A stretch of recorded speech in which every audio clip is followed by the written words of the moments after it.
श्रियकान्ताय कल्याणनिधये निधयेऽर्तिनाम् श्रीवेङ्कटनिवासाय श्रीनिवासाय मङ्गलम्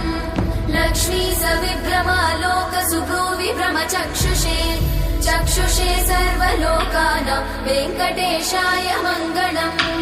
श्रीवेङ्कटाद्रिशृङ्गाग्रमङ्गलाभरणाङ्ग्रये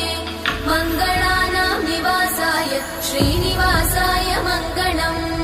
सर्वावयव सौन्दर्य सम्पदा सर्वचेतसां सदा सम्मोहनायास्तु वेङ्कटेशाय मङ्गलम् नित्याय निरवध्याय सत्यानन्दचिदात्मने सर्वान्तरात्मने श्रीमद् वेङ्कटेशाय मङ्गलम् स्वतः सर्वविदे सर्वशक्तये सर्वशेषिने